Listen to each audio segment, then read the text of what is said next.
Andrew having a conversation with Don Lemon because I want to watch this again. Andrew on CNN. It's all like other people. It's on YouTube. No, it's like, there's some shit called like full CNN interview or something. Let's see. Let's see if I can find it. Oh, I think someone found it. Here it is. So joining us now is the director, producer, and stars in this documentary called This Place Rules, which debuts on HBO December 30th, Andrew Callahan. Andrew, I mean, this is a lot. This is a deep dive into this documentary, and there's so much to talk about. I don't believe they had seen the documentary. Yeah. Did you send them? No, I mean, I just based upon the question. So bear in mind, this is 7 o'clock in the morning, right? I'm being told they're going to ask me about me, my life, and the movie. You know, how does it feel to have a movie? What's your name? What can we expect to see? And I want you to listen to the first question they asked me here.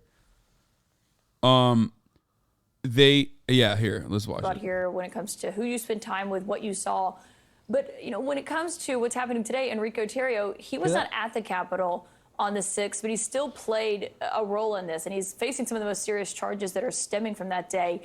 What did you see from him as you were shooting this? Yeah, I just talked to him in the lead up to The first question they say is, Because- what can you tell us about the mental state of Enrique Tarrio leading up to the Capitol riot? So the reason why they did that is because they don't give a fuck about the documentary. Or they don't give a fuck about your personal experiences or even like the contents of the documentary.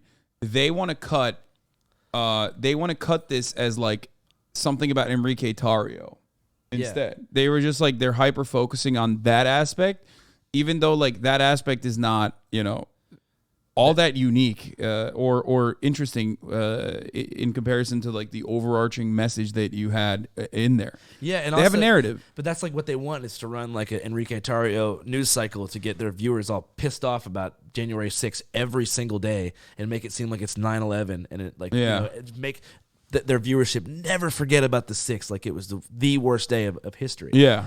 And the weird thing is, like, dude, it was 9/11 for liberals. Kamala Harris actually said that. You've seen that speech, right? Yeah. Well, it was in the documentary too. Yeah. But yes, of course. These are moments that we can never forget.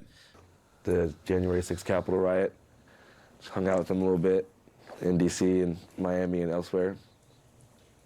And what did you learn about him? He sells T-shirts. That's the perfect way to describe him, though. I think one thing that the documentary showed me for sure, like, before I was always like, you and I have even had this conversation in private where I was like, maybe, do you think Enrique Tarrio is a CIA, or not CIA, like an FBI asset or whatever, because like he had been an informant, right? And no, when you actually watch the documentary, you'll see like, dude, nah, he's just like a fucking T-shirt salesman. Him and Alex Jones run the two largest Patriot merchandise companies on the internet. Yeah. And Enrique Tarrio sells Joe Biden merch on the side. So basically, when I say he's a T-shirt salesman, that's what I'm saying. That's no, the main thing he you need to literally know about is like Enrique a Tarrio. merchandise salesman, and I think he even admits in the documentary that he sells Joe Biden shirts as well, secretly. But this freaked me out so much because here I am on CNN, which is a pillar of American journalism, and they hit me with the curveball question at 7 o'clock in the morning. I'm alone remotely in a room in Midtown Manhattan with the producer looking at me, and I didn't know what to say here. I was fucking terrified. I don't know if you can tell here, but like my heart was beating out of my chest in this moment. I know the producer that was dude, is my friend's brother. Hell yeah, he was nice. But I'm saying that question also potentially puts me in danger. Do you know what I'm saying? Yeah. They're asking me to make a pointed statement about like a right-wing leader like that. Like if I say something incriminating, negative, that puts a target on my head, dude. Yeah. Just it does. The like, Proud Boys. Yeah. Well, it also like kind of cucks your future journalistic endeavors as well when you like you have a way of opening a lot of these people up and having them be honest with you. Yeah. That you probably wouldn't want to compromise either. I plan to cover these events in the future. I plan to do more stuff on the right, on the left, and all types of subcultures and fringes and whatever. So if I say something damning about Enrique Tarrio, that puts me in a lot of danger at a future event that I might cover because they're like, that's the guy who said that Enrique Tarrio wanted the Capitol riot to happen or something. Yeah, exactly. Yeah.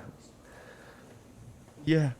So no details about his involvement, his state of mind, or anything? I mean, I don't think the movie's not just about like the Capitol riot and all that. It's also about like media echo chambers. You know what I mean?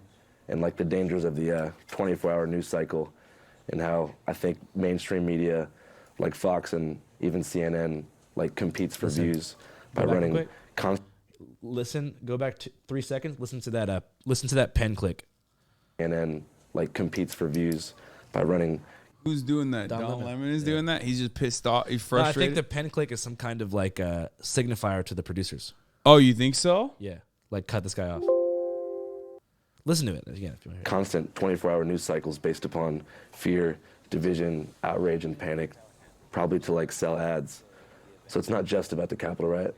Yeah, I'm not exactly sure. First of all, I don't agree with what you're saying, but I'm not exactly sure of how that played into job of a people journalist? going into the Capitol. I mean, no, and but he's a riot. pundit. Like, he's a pundit. The difference between me and like Don Lemon, though, is that like I openly tell you what my perspective is, right? Like where they are supposed to be the arbiter of truth and objective news Well, analysis. then it's reasonable that a pundit would understand a valid concern with the 24-hour news cycle. Yeah. and the fear machine it creates, right? but of It's course, not that. of course, he's that's his bread and butter. Yeah, That's but how it's he not makes like an it. offense. I wasn't like being a dick. I was just bringing up something that is addressed in the movie. Yeah. Rioting on January 6th. There's nothing fake about CNN. I didn't say. Oh, that. I'm not saying like fake news. I'm just saying ramping people up Pause it and real quick. increasing division. You see how he instantly went for the fake news thing? Yeah. Well, that's to vilify you to the audience, because that's like Basically to pre-cancel the documentary. well, it's to basically just say, well, I don't think they were going to be able to cancel it because No, like I'm you're just saying, not. like they're trying to make it. They're Yeah. trying to make me seem like I am a. I think in that moment, he's trying to put you in a pocket and basically say that, like, oh, you're saying CNN is fake news, so that the audience that's already conditioned into saying, oh, what the fuck? Is this guy like a right wing guy? Yeah. To go, oh, yeah, he must be a right wing guy because, he's saying CNN is fake news. And I'm conditioned into knowing that that's like a right wing thing to say. yeah. And during that period of time, just watching people kind of fall down the rabbit hole and be pushed into action and like just falling down the conspiracy rabbit hole.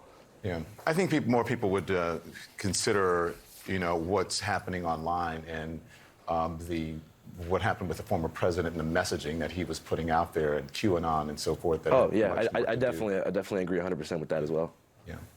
So listen, And to be fair, I do think literally that, so many Yeah, I jaw-dropping mean, look, moments. CNN is not the same as like No. Fox News, but CNN also plays a role in this for Well, I'm sure. saying online echo chambers are definitely more damaging and effective for propaganda than like the Yeah. mainstream media outrage. But two things can be true at one time yeah. with this stuff. It's in your documentary, including a weightlifting scene with conspiracy theorist Alex Jones. Listen to how he He's answers the next question. he's literally he's saying that you're friends with the people. Listen, next thing he says, listen to the way he phrases it. It's a why question. Listen. Yeah, why did you humanize this out. Alex Jones? Listen is the to what he question. says. Yeah, for sure. He can bench press a lot actually. Why would you put that in? Why'd you spend so much time with him, and why is he such a big part of this film? Well, I mean, Dude, I just think that like you hear the way when that we were question was filming asked? for the documentary. Yeah, no, It was he's an accusatory question. no he. Why I mean, would it's clear. Like he hit you with the fake news thing, and now he's saying like you're homies with Alex Jones. It's done in a way that is like it's done in a way that there's like still an out for him to be like, well, I mean, I was just saying like, how does Alex Jones's role in January 6th work? But he's not Yeah. just asking that. He's asking you, why are you hanging out with Alex Jones? Maybe they're just jealous though. Have Yeah. you considered that? I mean, maybe they want to hang out with Alex Jones. Unfortunately, Alex doesn't like me anymore. Yeah. It's because of the interview I did with him after the Sandy Hook trial. Yeah. There's that part where he's on Hot Mic. Yeah, yeah. Asking his producer, like, do I sound good? Is this a good thing that I'm doing? He called me and was like, anyone who uses Hot Mic audio is no friend to me. Yeah, which it's not worse than the shit he says on camera. No, but right. But I'm saying it was sort of the curtain being pulled back is like, it kind of shows that he's doing like a crazy guy thing Yeah, to get himself out of it. yeah. God, one of the best parts is like you guys working out together though. Yeah, dude, I had a fun time filming that. Yeah, he is. He can lift. I was saying, dude, he's strong as fuck. He's got like dad strength. You know what I Yeah. mean? Where you're like, he's taut. Like he's Jank has a similar body where it's like I've talked about this before, where you have like a big belly, like a big gut, but it's not like flabby. It's like you can prod it and you're like, oh shit, this is like rock solid. Dude, I wish they would have fought so bad, dude. Oh god, I think Jank would have beat his ass. Really? 100%. Dude, he used to be a fucking street like bare knuckle brawler. That motherfucker, like he has a lot of strength too. He could put up like 225. Yeah, 2 plates like with ease. He is very strong. Anyway, let's continue. There was just certain moments that were super surreal that just kind of happened, and I felt like we had to kind of leave the footage in. So the Alex Jones weightlifting, whiskey drinking scene would also be one of those moments that I couldn't like leave out of the movie, for sure. One thing that also stood out was what you heard from people when it comes to like conspiracy theories. I mean, there were parts where like children were shouting. He looks so pissed. why is he so mad? He's so mad. Like she's younger. I think she's more sympathetic to like your. I mean, I've seen her on some panels where she's like also the same like neoliberal like girl boss shit, like doing that stuff. But you know, she does. Given her age, she's probably more familiar with your content and like more sympathetic to like the documentary in general. Whereas Don is giving up. He's furious, dude. And it's not like I called him out. I just talked about the network that he works at. Yeah, I mean, well, of course, but you No, know, I'm he just is saying, the face of the network. Yeah, but it's not him specifically. Yeah, he is not happy here with you. He could technically Conspiracy get a different theories. And I wondered, as you talked to these people, if you got the sense that they actually believed what they were saying, or what your takeaway was. Yeah, definitely. I think a lot of people, believe what they're saying. I just think that, like, the echo chambers and the media, especially more fringe media that a lot of these people are consuming, is pretty all-encompassing, and especially the mythology of QAnon, like, consumed a lot of people's lives during this period of time, and it kind of, like, just became everything they wanted to fight for up until the Capitol riot. So that particular scene where I spoke with that family in Georgia, where it was like that the structure and whole basis of their family was, like, based upon Q and following that kind of lore, was definitely unsettling for sure.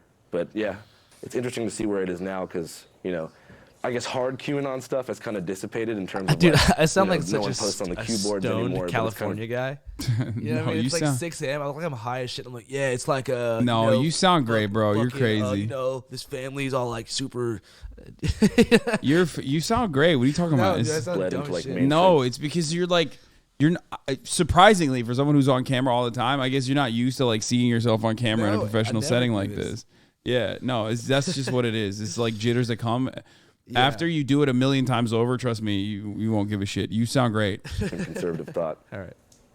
I do think we should point out a lot of those conspiracies are not from legitimate media. That's from like social media and websites Oh, where yeah, those yeah, things are totally, pushed in totally, like dark but- corners of the internet. Oh yeah, but it's like people spend their whole time in these dark corners of the internet, so it feels very real to them, especially because I think the biggest problem is probably media literacy and like taking a lot of this information that's false as fact because of you're seeing it on Facebook, you're seeing it on Newsmax, you're seeing it on One American News Network, places like that. Yeah. Andrew Callahan, thank you very much. Best of luck with this. This Place Rules debuts on HBO and streams on HBO Max. That's on December 30th. Yeah. Moving on now. Yeah, yeah. they couldn't get the Enrique Tarrio shit out of you, so he was like, "Oh fuck this guy." Should have just started crying, talking about how Enrique Tarrio is like, Should have been like, "Yeah, he's Enrique." a monster. Yeah, I mean he definitely sucks, but like, like that's my personal assessment. I interviewed him like